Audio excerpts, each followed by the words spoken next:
Bonjour et bienvenue sur la chaîne YouTube de l'Église évangélique italienne de Marcinelle. Notre culte va pas tarder à commencer. En attendant, permettez-moi de vous inviter sur notre page Facebook EEIM juste ici ou à découvrir notre vitrine Instagram EEIM juste là. Nous serons également heureux de vous accueillir lors de nos cultes en présentiel le dimanche à 10h et lors de nos réunions de prière le jeudi à 19h30.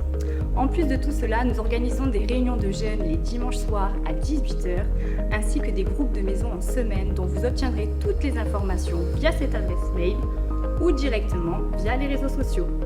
Retrouvez toutes ces informations à la fin de la vidéo et les liens vers nos différentes plateformes en description ci-dessous. Nous vous souhaitons un bon visionnage et nous avons hâte de vous rencontrer au sein de notre Église. À très bientôt.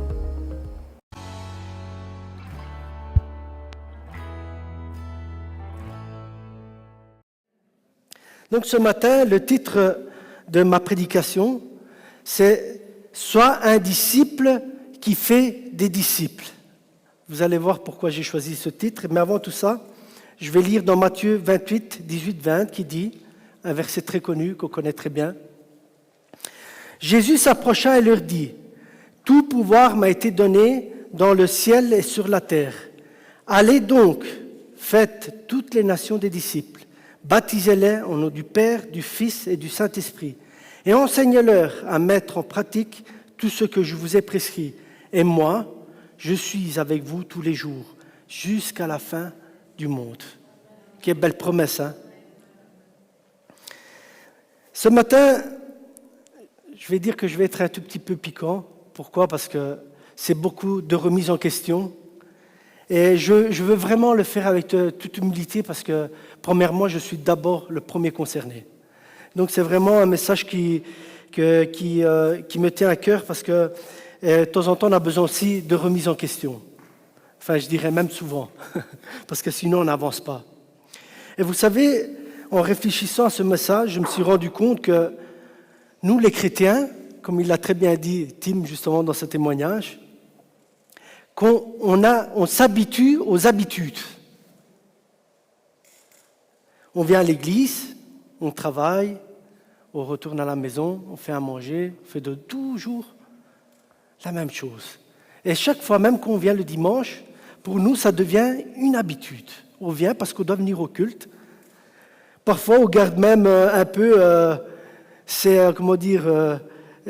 habitudes, même catholiques, où on vient à l'église juste pour parfois faire notre...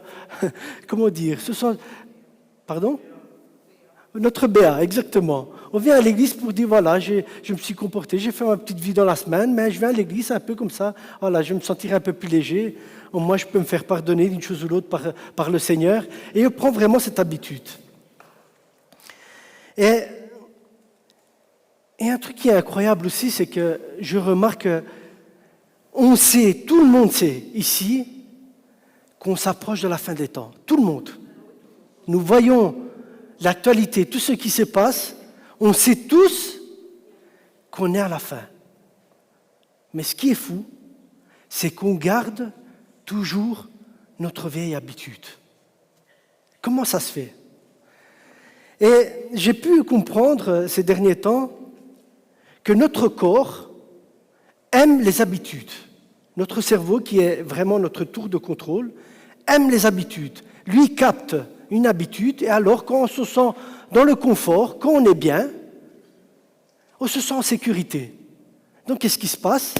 On s'habitue à ça. Et pourquoi aller chercher ailleurs? Puisque je suis bien. Je suis dans le confort. Je n'ai pas besoin d'avoir une nouveauté dans ma vie.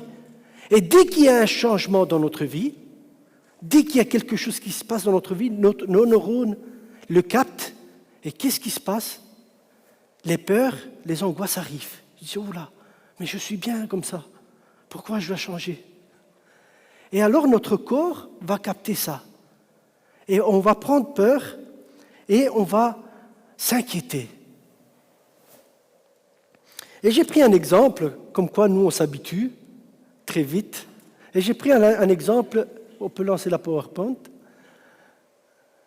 Voilà, l'histoire d'une personne dans le désert qui faisait un élevage de chameaux. Donc vous voyez, j'ai pris l'image comme ça, à chaque fois que vous allez regarder un chameau, vous allez penser à cette histoire. Donc c'est un gars qui élève des chameaux, et il avait 11 chameaux. Et il avait un stagiaire avec lui. Et arrivé au soir, pour raccourcir l'histoire, parce qu'elle est un peu longue, au soir, le stagiaire devait attacher ses chameaux, un peu comme ici. Et il avait 10 piquets. Il en manquait un. Alors il va près de son patron et il dit, voilà, j'ai attaché tous les chameaux, mais il me manque un piquet pour un chameau. Et il lui dit, mais t'inquiète pas. Je dis, tu sais qu'est-ce que tu fais? Tu vas près du chameau, tu fais semblant de l'attacher. Tu vas voir, il va rester là. Il dit, comment ça? Il dit, c'est pas possible. Et il a obéi, il va près du chameau et il fait semblant de l'attacher. Stupéfait, le lendemain matin, il se lève et il voit le chameau toujours là avec les autres. Il dit, c'est pas possible. Il dit, écoute, maintenant on doit partir, va détacher les chameaux. Il part, il détache tous les chameaux.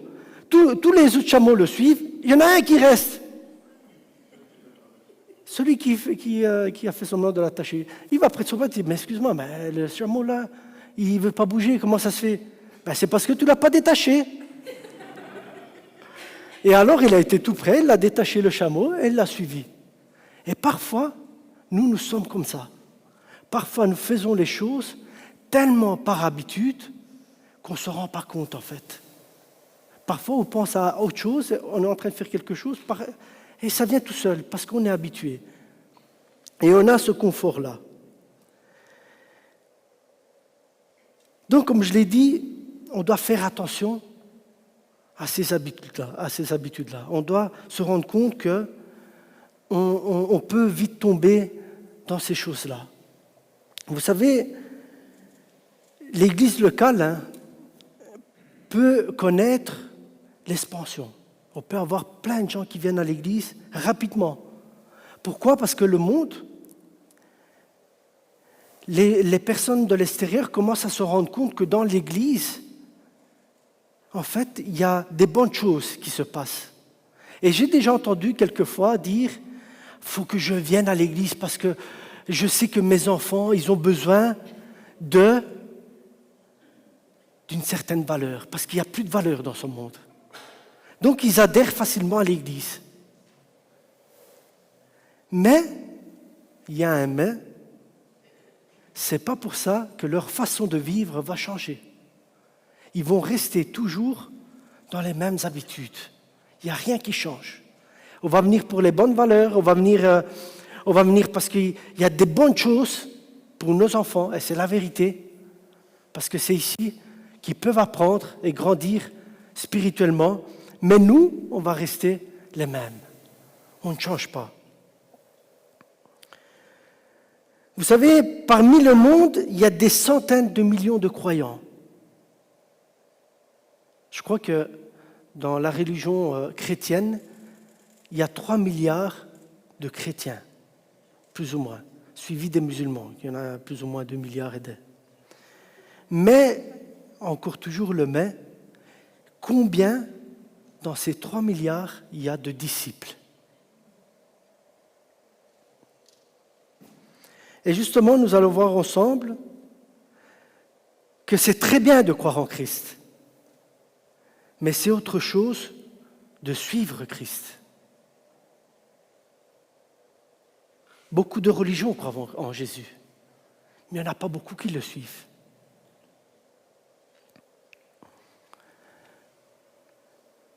Croyant ou disciple, vous allez voir qu'il y a une différence. Que tu sois jeune, qui vient d'accepter Dieu dans ta vie, ou ancien, qui vient depuis 30 ans à l'Église, ça ne veut pas dire que ça fait de toi un disciple. Ça fait de toi un croyant, simplement. Et en réalité, il est rare qu'un membre de l'Église fasse des disciples. Pourquoi?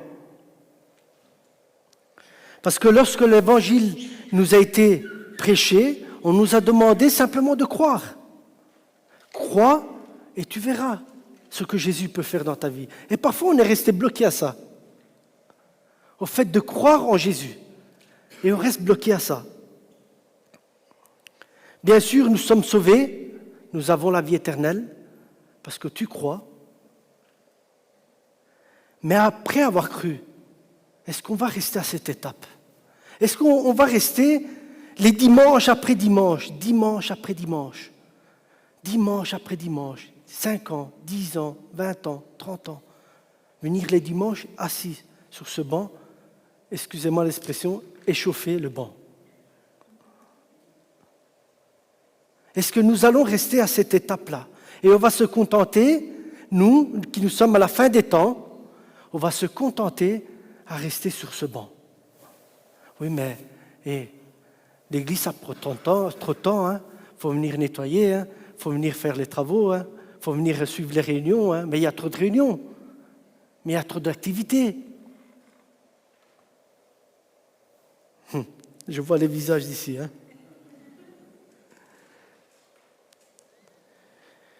Mais encore plus encore, nous ne formons pas des disciples, et c'est là tout le cœur de mon message, parce que nous ne sommes pas nous-mêmes des disciples. Tu ne peux pas apprendre à quelqu'un un métier si toi-même, tu n'es pas du métier. Et il y en a beaucoup de cela, qui veulent apprendre un métier aux autres, mais que ce n'est pas du tout leur métier.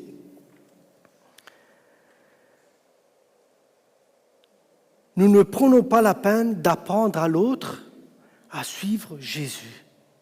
Et vous savez, ça ne se fait pas du jour au lendemain. Parfois, on veut qu'on parle à la personne, ça y est, en une seconde, ok, tu m'as convaincu, je vais suivre Christ. Non, il faut de la patience. Il faut être derrière. Il faut beaucoup d'amour. Il faut beaucoup de passion pour Christ aussi. Matthieu 4, 19, il leur dit « Suivez-moi et je ferai de vous des pêcheurs d'hommes. » Aussitôt, ils laissèrent les filets et les suivirent.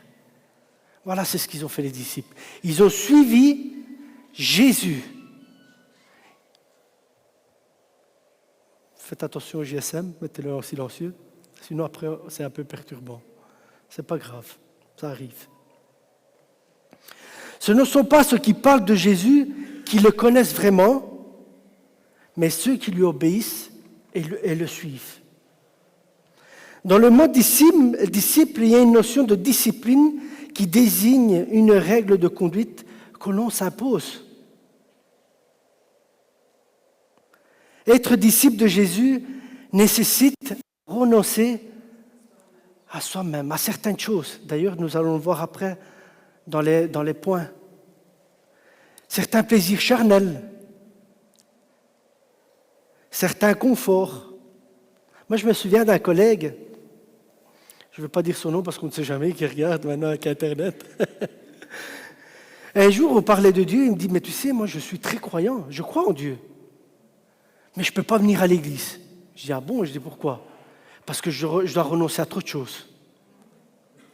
Et puis mon cours de salsa, vraiment, c'est véridique, il m'a dit, et puis mon cours de salsa, je ne pourrais plus y aller. Je dis, c'est pas possible quand même que tu ne veux pas renoncer à toi pour suivre Christ, à certains désirs. Marcher en tant que disciple demande un effort et à rester connecté au Maître et grandir dans son enseignement et à apprendre de lui.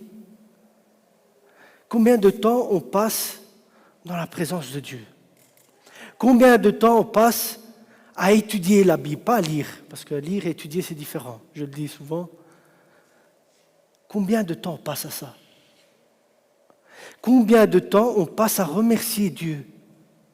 Dire Seigneur, merci pour ce que tu as fait dans ma vie. Merci pour ce que tu m'as donné. Parce que souvent on l'oublie, vous savez. On passe tous des moments difficiles. Quand on est là, qu'on passe des moments difficiles, oh Seigneur, aide-moi, pourquoi ci, pourquoi là? Puis quand tout va bien, que le Seigneur il dit ça va, ok, je vais tout régler à ta place, t'inquiète pas. Quand tout est réglé, là, on recontinue dans nos habitudes. C'est vrai ou pas? Il n'y en a qu'une qui dit amen.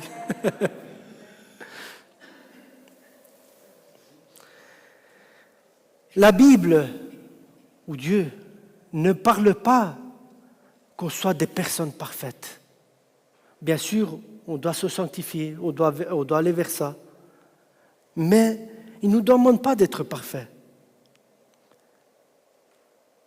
Mais il veut qu'on se sanctifie chaque jour, qu'on grandisse chaque jour avec lui.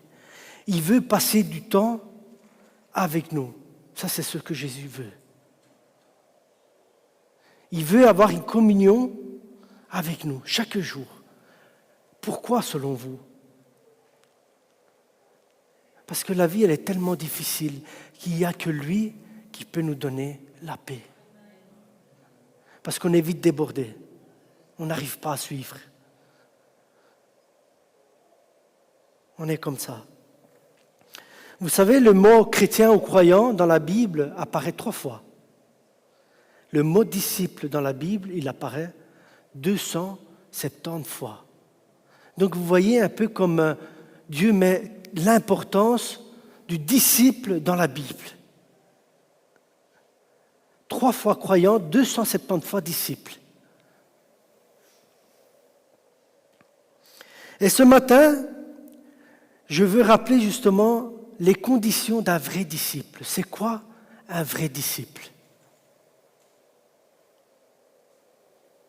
Luc 9, 23 dit, « Si quelqu'un veut venir après moi, qu'il renonce à lui-même, qu'il se charge chaque jour de sa croix et qu'il me suive. » Vous êtes prêts pour le premier point? Et là, ça va chauffer un tout petit peu. Premier point, mourir à soi-même. Renoncer à sa vie ici-bas pour laisser toute la place à Christ. Oula. Matthieu 16, 24 dit, « Alors Jésus a dit à ses disciples, « Si quelqu'un veut être mon disciple, qu'il renonce à lui-même, qu'il se charge de sa croix et qu'il me suive. En effet, celui qui voudra sauver sa vie la perdra. » Vous n'avez pas des frissons, vous?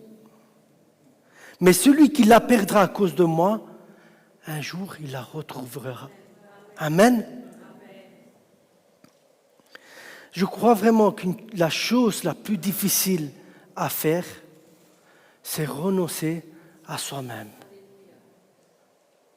C'est très difficile de renoncer à soi-même. Souvent on dit, Seigneur, je te laisse faire. Je te laisse faire dans ma vie. 2 secondes après, dès qu'on a fini la prière, on prend le contrôle. On veut prendre le contrôle. Parfois, on veut tout contrôler.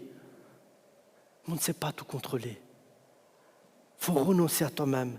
Il faut laisser Christ vraiment. Il faut laisser Christ prendre toute la place dans ton cœur. C'est un exercice très, très compliqué. Mais on peut y arriver, vous savez. Parfois, on n'y arrivera pas, ça c'est sûr. Mais on peut y arriver. On peut laisser toute la place à Christ. Parfois, je regarde les héros de la foi. Vous pouvez regarder ça sur YouTube. Et parfois, je me dis, Seigneur, mais c'était des hommes et des femmes avec une foi. Ils avaient peur de rien. Je dis, mais comment ils faisaient? Tout simplement parce que c'était des disciples de Christ. Des vrais disciples de Christ. Être un disciple est un choix délibéré du croyant. Tu peux continuer à venir tous les dimanches, comme j'ai dit tout à l'heure, assis. Mais tu peux faire le choix de dire, oui, je veux être un disciple, je veux te suivre, Seigneur. Je veux faire comme toi.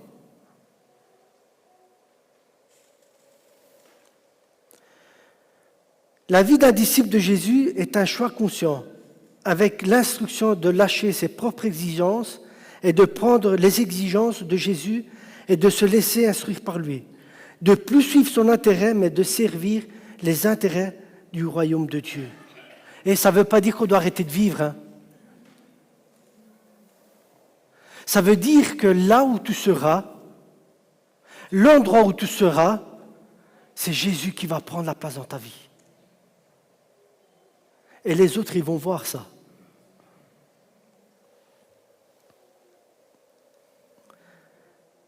Cela signifie se laisser former et conduire par Christ. Mais comment? En regardant à la croix. tous les jours, dès qu'on se lève, on regarde à la croix ce que Jésus a fait à la croix pour nous. Vous savez maintenant, il y a quelques années d'ici, je vais dire il y a 50 ans d'ici, on pouvait encore discuter est-ce que Jésus a existé, Jésus n'a pas existé. Maintenant, il n'y a plus de doute. Les historiens, les scientifiques, tout le monde se met d'accord que Jésus est venu sur terre. Jésus a existé. On ne sait pas aller contre. La croix nous humilie et permet à Dieu de tailler notre vie au fur et à mesure à la ressemblance de Christ et à laisser notre vieille nature. La croix nous humilie.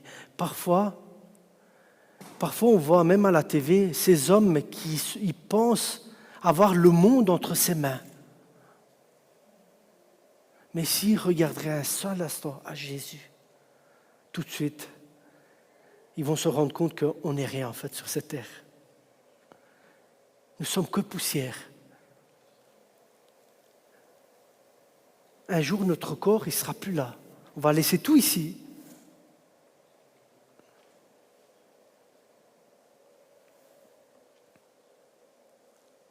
Ce n'est qu'en faisant sa volonté pour être son disciple qu'une personne connaîtra la paix. C'est ce que j'ai dit tout à l'heure. Elle est là, notre vraie paix, en Jésus. Si on veut connaître une paix malgré les tempêtes, c'est Jésus qui peut nous la donner. Et quand tu as cette paix, les autres vont le voir aussi. Quand tu n'es pas bien, on le voit tout de suite. Mais quand tu as cette paix, ils vont le voir, ils vont voir en toi quelque chose qui est différent des autres. On ne sait pas faire autrement parce que tu respires Christ, tu as Christ dans ta vie, tous les jours de ta vie.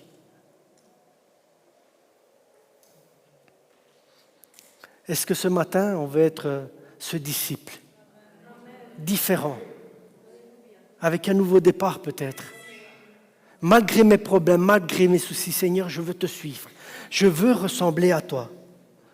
D'ailleurs, mon deuxième point, c'est chercher à imiter Jésus. Un disciple cherche à imiter Jésus. Qu'est-ce que je ferais, Seigneur, qu'est-ce que tu ferais, toi, Seigneur, dans telle ou telle situation?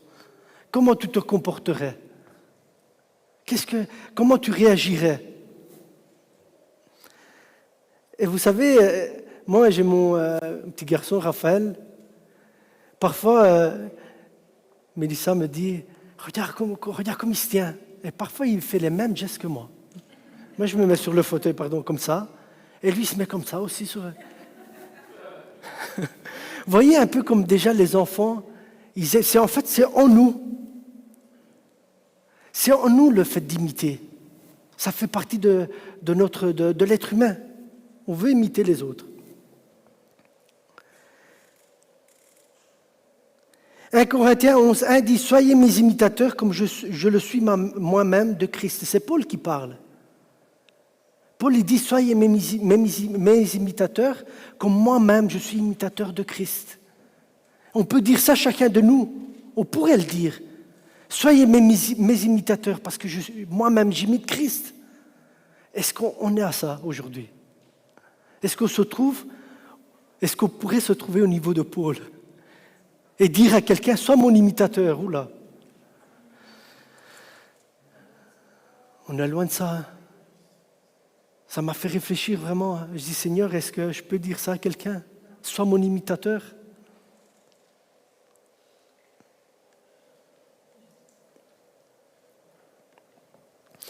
Dieu nous a créés avec une capacité d'imitation. Et vous savez, l'être humain, il est incroyable. D'une manière ou d'une autre, nous imitons quelqu'un. C'est comme ça. Peut-être on ne s'en rend pas compte parfois. Imiter quelqu'un, ça nous fait progresser. Il ne faut pas regarder toujours aux choses négatives, parce qu'il ne faut pas non plus imiter les choses qui ne sont pas belles. Mais si on imite Jésus, on ne fait que grandir. Parfois, comme j'ai dit tout à l'heure, si je veux apprendre un métier à quelqu'un, l'autre, il sera obligé de m'imiter, de faire la même chose que moi. Et l'autre va progresser. Avec Christ, c'est la même chose. Si on veut progresser spirituellement, on doit l'imiter.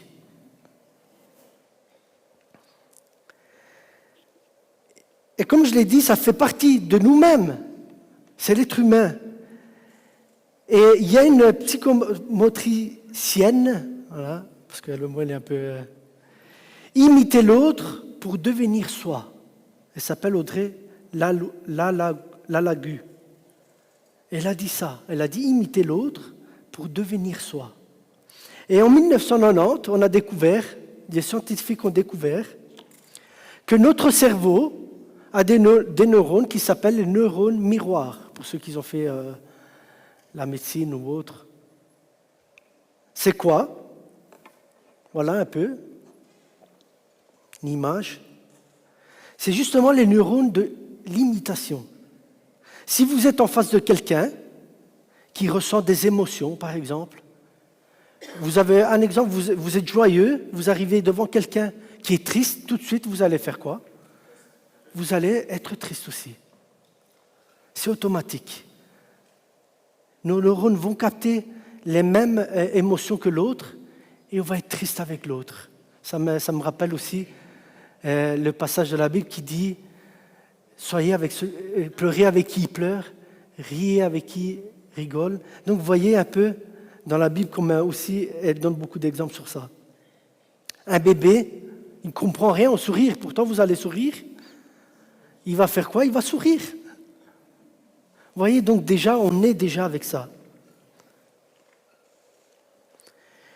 Et ce qui est dommage aussi, c'est que, vous voyez, la TV, les pubs, le marketing, ont découvert ça. Dès qu'ils ont découvert ça, que nous avons ces cellules-là, qu'est-ce qu'ils ont fait? Chaque publicité est faite pour les imiter. Je vais donner un exemple, c'est pas grave.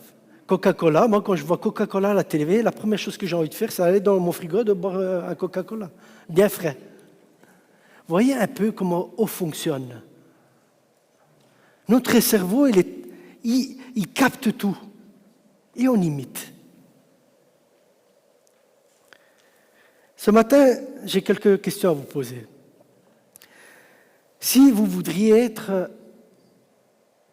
un exemple, un footballeur ou un tennisman ou un basketteur, ou peut-être un homme politique, bon, c'est ce qui m'étonnerait pour le moment. Qui vous voudriez être? Qui vous voudriez imiter? Parfois, on se voit jouer au foot, et on essaye les mêmes gestes que Ronaldo. On veut l'imiter.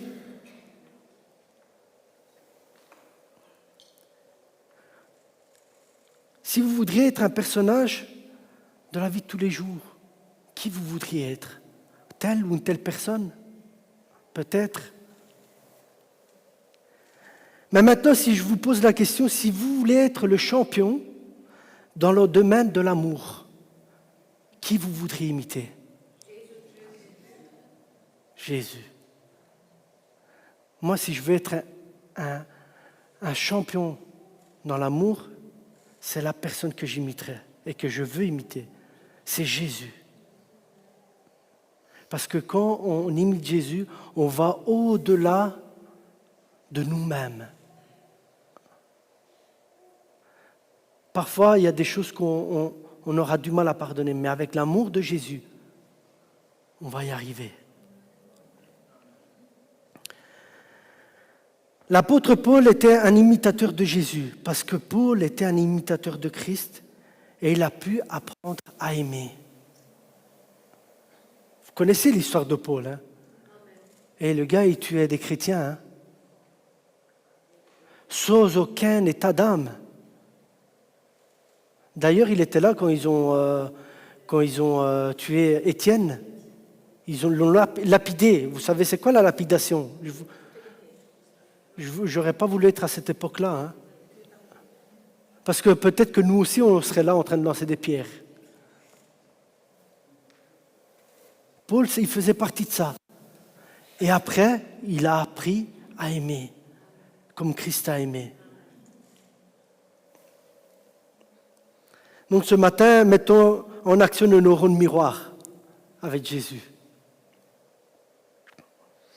Éphésiens 5, 1, 2 dit « Devenez donc les imitateurs de Dieu comme des enfants bien-aimés et marchez dans la charité à l'exemple de Christ qui nous a aimés. Ce qui s'est livré lui-même à Dieu pour comme une offrande et un sacrifice de bonne odeur. » Imiter Jésus pour devenir soi. Quand on imite Jésus, il y a le meilleur de nous-mêmes qui va ressortir. Est-ce qu'on veut que le meilleur de nous-mêmes ressorte?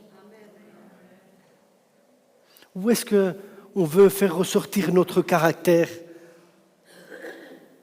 tout le mauvais qu'on a en nous? Parce que parfois on sait le faire, hein, ça. Parce que notre nous, il est là, il est mis en avant. Et notre caractère fait surface. Et là, on y va. Hein. Mais ce matin, je veux que ça soit Jésus. Je veux imiter Jésus. Pour que le meilleur de moi-même puisse sortir, pas le plus mauvais. Amen, vous êtes d'accord avec moi? Non, ça ne va pas celui-là. Est-ce que vous êtes d'accord avec moi? Troisième et dernier point. Un disciple porte du fruit. Ah, j'ai mis. Ah, ça c'était la dia d'avant, j'ai oublié de la mettre. Voilà. Si vous voulez aller imiter quelqu'un qui est Jésus, la prochaine, voilà, les fruits.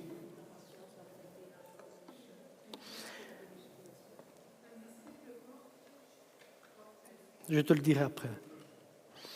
Troisième point. Jean 15, 8. Ce qui manifeste la gloire de mon Père, c'est que vous portiez beaucoup de fruits. Vous serez alors vraiment mes disciples. Celui qui porte du fruit, c'est le vrai disciple de Christ. Je vous l'avais dit, hein, ce matin, chacun doit s'examiner soi-même. Les jours parlent, les années disent ce que tu es. Le nombre d'années que tu as témoigne ce que tu es et parle de ta vie. Oula, c'est dur ça. Ne sois pas une personne qui n'est pas. Ce que je veux dire de ça, c'est que souvent, on ne se comporte pas de la même manière qu'on est à l'église, à la maison ou au travail. En fait, j'ai pu remarquer qu'on a différentes façons de se comporter. Ça dépend où l'endroit où on se trouve, on se comporte différemment. On n'est pas nous-mêmes.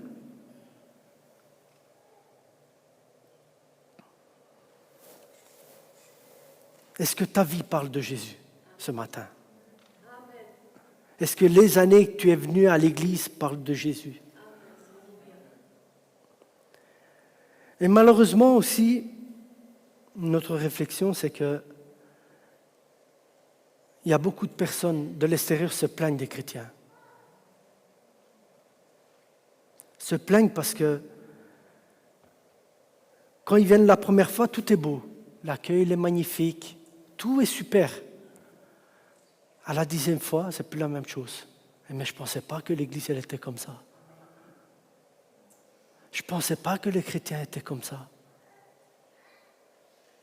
C'est dur d'entendre ça. Après, il faut savoir justifier aussi. On doit se justifier, mais on ne saurait pas, parce que c'est la vérité. Le nombre d'années que tu as passé avec quelqu'un dit la vérité sur ce que tu es, sur ta personnalité. Tes résultats atteints parlent et témoignent soit pour toi, soit contre toi. Et ici, je ne parle pas du travail, hein, parce que voilà, au travail, on peut avoir des échelons, on peut monter de grade, tout ça. Je ne parle pas de ça, de tes choses personnelles, mais je parle vraiment de toi-même. Est-ce que tu portes du fruit? Combien de personnes on a déjà porté à l'église? Je ne vais même pas dire à l'église, parce que voilà, ça c'est. Mais de combien de personnes tu as parlé de Jésus, de son amour? De combien de fois tu as démontré l'amour de Jésus? par un geste.